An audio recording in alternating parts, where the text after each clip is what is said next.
Your father told me to tell you that I think you will lose your father by 6 o'clock.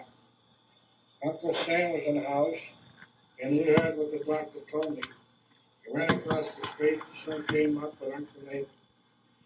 A little before 6 o'clock, Father asked for a cup of tea. Uncle Sam went into the kitchen and brought the tea. I was sitting on a chair beside the bed as Father ordered. Father took a sip of the tea and returned the cup to Sam. Father grabbed my hand, and at the stroke of 6, Father was gone.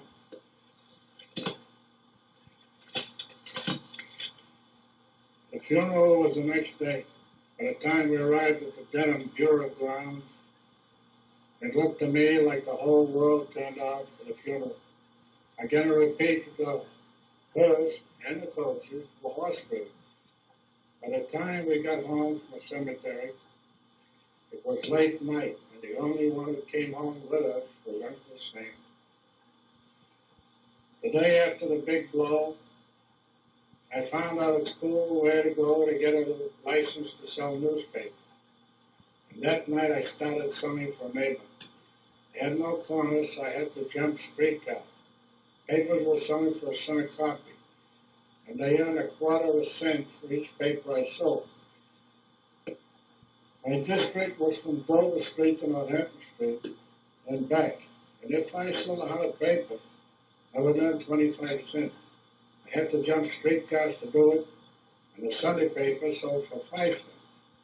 I earned 1 cent for each paper I sold. If I earned $2 a week, I did very well. Business was such in Yankee Little Boston that Uncle Sam, who was then about 20 years of age, drove a bottle of soda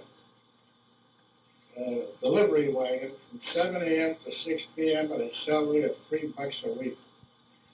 A loaf of bread cost 5 cents. 2 pounds of tomatoes cost 5 cents. A herring cost 3 cents. A quart of milk cost a nickel. A pound of good meat cost between 9 and 12 cents a pound. A person could rent a room for $1 a week, and a weekly meal ticket cost less than $3. The apartment we occupied went for $15 a month.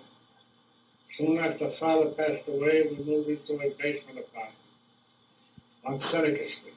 Mother used the front room as a grocery store. We had a kitchen and a bedroom in the rear of the store.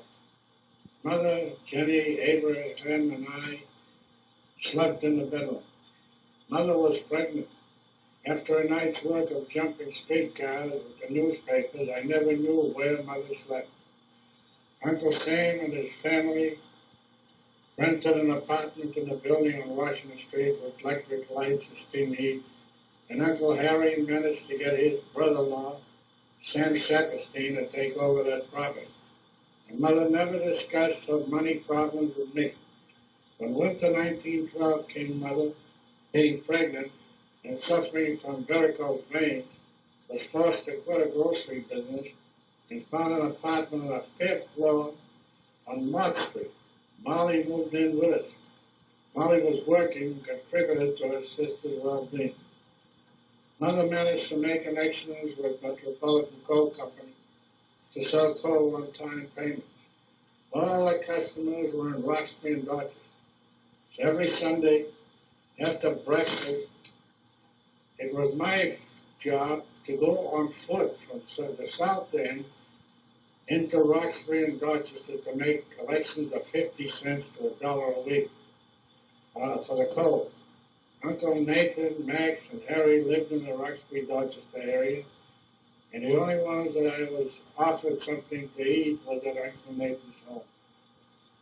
July 1912, Sister Savior was born in the apartment on Mott Street.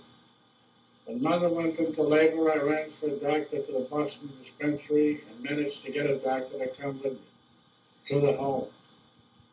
Aunt Molly was with Mother all through her labor. Sadie was a beautiful child, and because of Father's physical history, The young doctor came back several times to comfort Mother. Soon after the birth of Celia, Mother took on the job of selling wine and whiskey on installment, along with muscle, that I had to pick up in a pushcart in the Roxbury, in the West End, and deliver to customers in Roxbury and Dorchester. At times, Uncle Sam would help out. Uncle Ben had migrated to America with his wife, Molly, and 2 children. But instead of coming to Boston, Uncle Ben settled with his wife, family in Sioux City, Iowa. In a short time,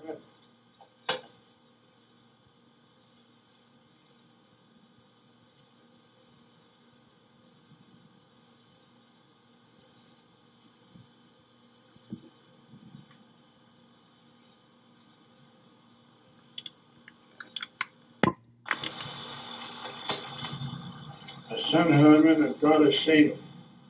The only job that Philip could find in Boston was to pluck chickens. Philip moved into our apartment because it was just 1 block from where he would work. Philip was a great help to my mother because he would do all kinds of housework for his sister. Walking the 5 flights of stairs or getting to Mother, and Philip began talking about moving to Oxford. Philip soon found an apartment on the 1st floor in a house on Duncan Street across the street from where Aunt Molly lived, with her husband Barney Lesberg and son Samuel. That move made things much easier for me. Even the school was only a block away. Winter of 1913, Aunt Molly gave birth to her daughter Mary, the 2nd cesarean birth. It took many months for Molly to come back to normal health. And Mother was with Molly more than she was home, so it was my place to come for her, to cover for her at home. Spring 1914, Uncle Philip decided to receive word from his brother in Sioux City that there was a good job for him there. Sister Jenny was now about 10 years of age and helping take care of her brother and sister, so I decided to accompany Philip to Sioux City. Like my father said several years back, I was Americanized, and Uncle Philip couldn't speak 1 word of English. And Sioux City was about 1,500 miles away from Boston. And Uncle Philip had the money to pay for both of us. June 1914, we left for Sioux City, Iowa. We traveled from Boston to Buffalo to Chicago and then to Sioux City. I soon found that Sioux City was different from Boston at night from day. With a population of over 50,000, a great packing house area, and a central marketplace for everything anybody wanted to buy. 4th Street was the main thoroughfare, with beautiful stores and shops. 5th Street was a red light district, with a good number of saloons, cowboys, and Indians could come in and out. Life was hectic in the downtown area. The residential areas were nice and clean, gardens and lawns everywhere. I moved in with Uncle Ben and his family. The next morning I went into town with Uncle Ben, who worked for his wife's uncle, in a wholesale liquor house. After I said my hellos, I went looking for a job. About 3 blocks from the warehouse, I noticed a sign in the window of the Sioux City Savings Bank reading, Boy One. I walked into the bank and applied for the job. As luck would have it, the owner of the bank was a Jew. And after he got this full story of my life, I was hired for $9 a week. My job was to keep the place clean during banking hours and to shine the brass railings.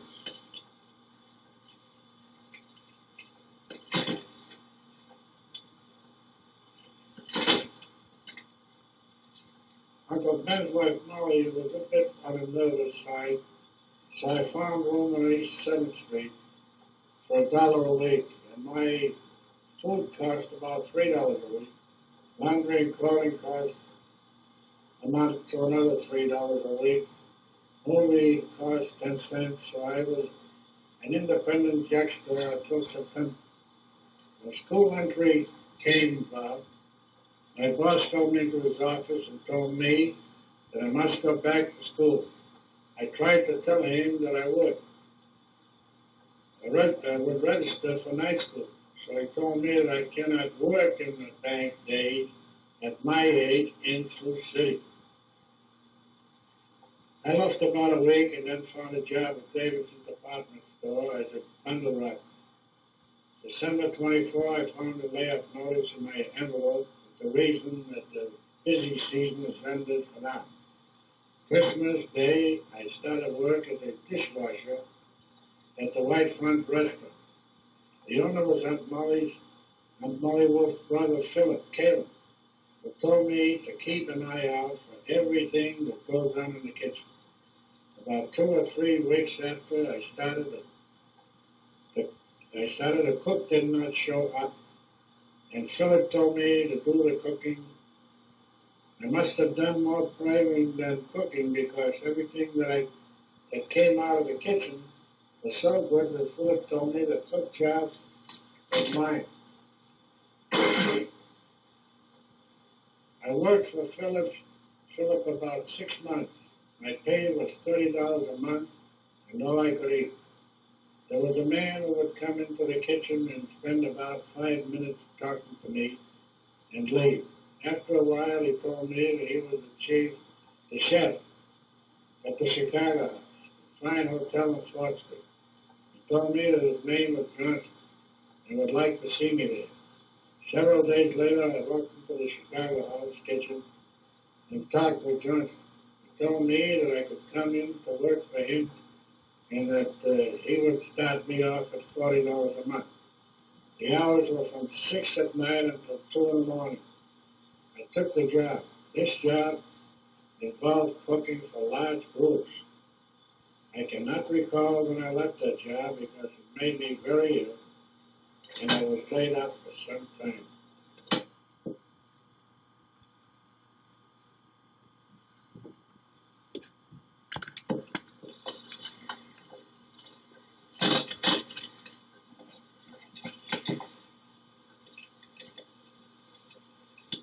In my 10 years of life in Kapulia, I had never seen or heard of a doctor being in our town. We did have a famous rabbi who lived a short distance from our house, and people were coming from distances to talk to our rabbi from faraway places. Our rabbi's right-hand man was the shechet, the mayor, and feldsher all in one, who was known as the healer. As luck would have it, I contacted Kopyl, so the feldsher was called in.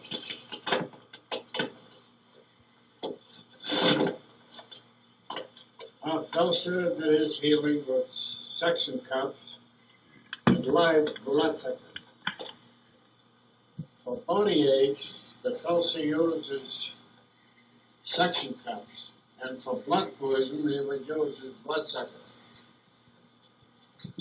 Always, when I would watch women washing their clothes at the riverside, the women would spend much time pulling bloodsuckers from their hands and arms. Bloodsuckers were in plenty supply along the riverside. That is where our feldsher would get his supply of bloodsuckers. I was about 7 years of age when I contacted Kopyl. So the feldsher was called. He had me put the bag and applied his suction cups to my chest. Then walked into the dining room and poured himself a cup of tea from the samovar and was telling those at the table about his healing success. About an hour later, the feldsher came and removed the cups and said, "Nothing care. Do not cough anymore." He picked up his cups and put them in his suitcase and left.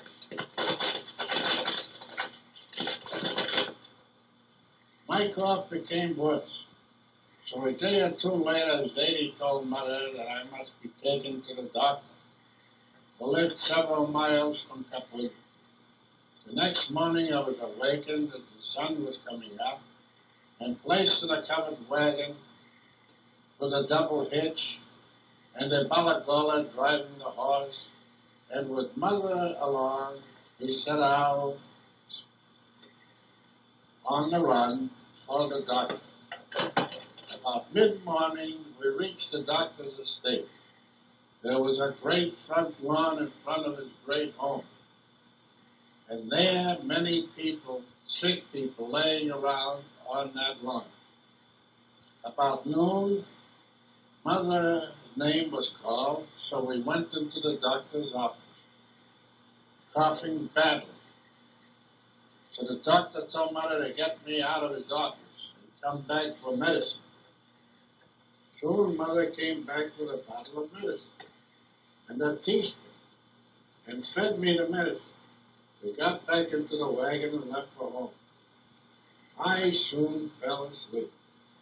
When I woke up, Mother was sleeping, and a bottle of medicine lay at her side.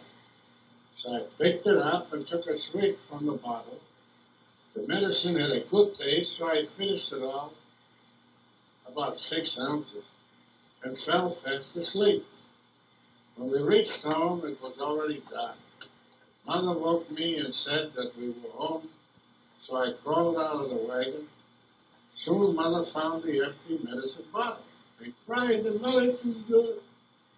I told Mother that I drank it all up. Mother became very excited and started pulling her hair and crying. Sadie put his arms around her and said, "Nochem K is not coughing anymore. The medicine cured his cough. Isn't that what you went to the doctor for? Thank God for the doctor."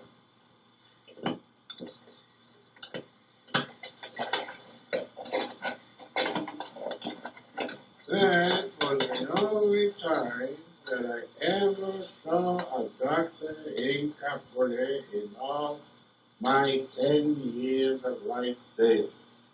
And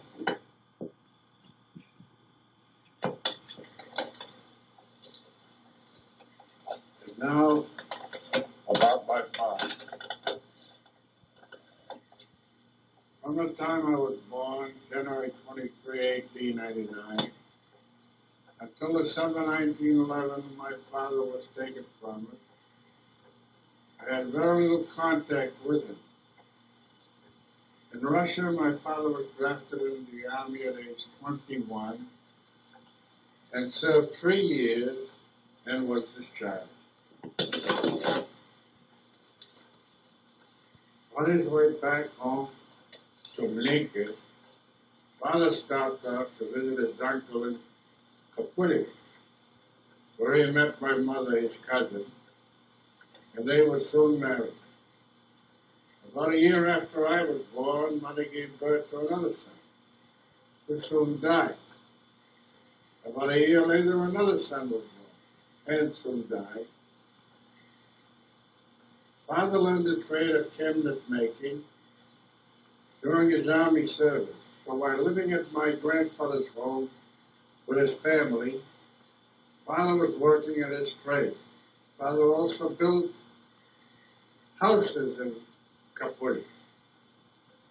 A short time after the second son was put to rest, Mother again became pregnant. This time, grandfather entered the picture of Mother and her man, and decided to send Mother on a long vacation to my aunt Kopyl, who lived on a farm, on a fine dairy farm, where Mother regained her health and returned home to give birth to my sister Jenny, who turned out to be a fine and healthy baby due to the fact that Mother had good milk to feed her on. Soon after Sister Jenny was born, Father was called back into the army to serve in the Russo-Japanese War and returned home in the winter of 1905. On his return home, Father received an order to build a complete household of furniture for our poorest, who worked day and night at this job. Spring of 1906, Father completed the order, collected his money, and left for the United States.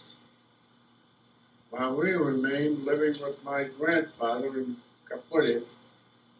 So I did not see my father until we reached Boston, September 1909.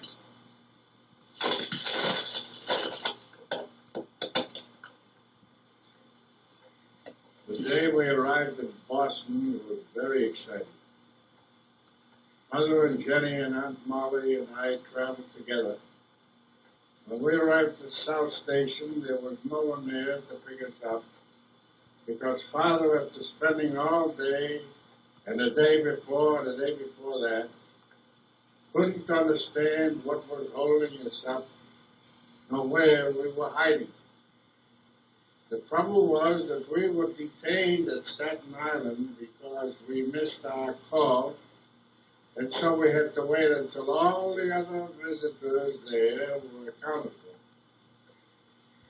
In the meantime, Father kept going from cabin to cabin, telling them about his family, and leaving his name and address.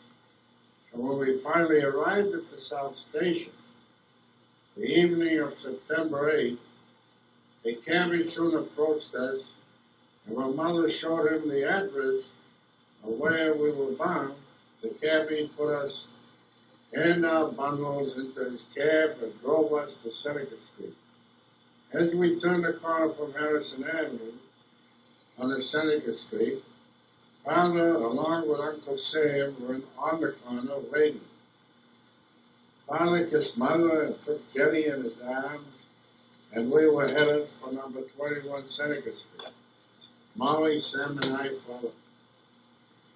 21 Seneca Street was one of 3 houses that Father built that were joined together. Each was a 3-family house of brick and wood, and the apartment on the first floor above the stoop we held for us.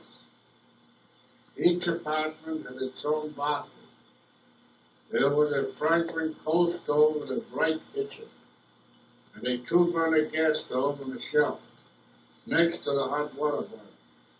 Our apartment had a front and rear bedroom, a dining and living room, along with the kitchen. After supper, prepared with the help of Father, Uncle Sam asked me to come with him. We took a walk and landed on Washington Street. Uncle Sam asked if I would like to see a movie. I asked, what is a movie? Uncle Sam bought 2 tickets, and we entered the movie house where we visited a cowboy and Indian movie. This was the first and last time I entered a movie theater until long after Father passed away. September 9, 1909, after supper, Father took me with him. We stopped at the drugstore on the corner of Seneca and Harrison Avenue. Father introduced me to the pharmacist in order to apologize for me. This was the first time that I tasted a collagen. When we left the drugstore, Father took me for a walk along Harrison Avenue. During our walk, Father told me that the package the pharmacist sold him contained medicine that he had to take because he had a very serious illness. Father told me that I must never say anything to Mother about his illness. During our entire walk, I did not say a word. I do not to this day recall where we walked or how we got back home. To know that Father was seriously ill was disturbing to me. Several days later, I entered school, where my time, I devoted my time for school study. Early April 1910, a Sunday morning, a well-dressed man came and Father introduced him as a jeweler. Father bought a signet ring for himself along with a Waltham gold watch and massive chain for himself, along with a Waltham ladies' watch and beautiful gold pin for Mother. and paid the jeweler in cash for the entire purchase. When the jeweler left, Father took me into the dining room and asked if I liked what he bought. Smiling, I said that I did. Fall of 1910, Father told me that he would like me to go with him to his doctor. We walked to the doctor, whose office was on Commerce Avenue near the public garden. During our walk, Father told me that he was glad that I did not tell Mother about his illness.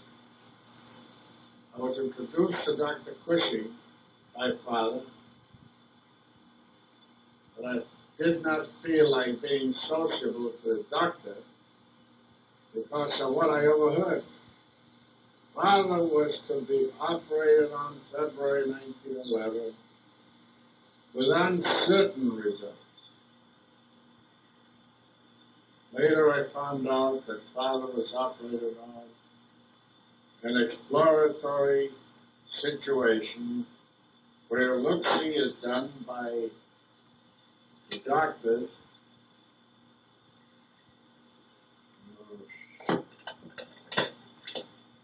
Mother told me that Father did not want me to visit him at the hospital. His excuse was that he did not want me to miss school.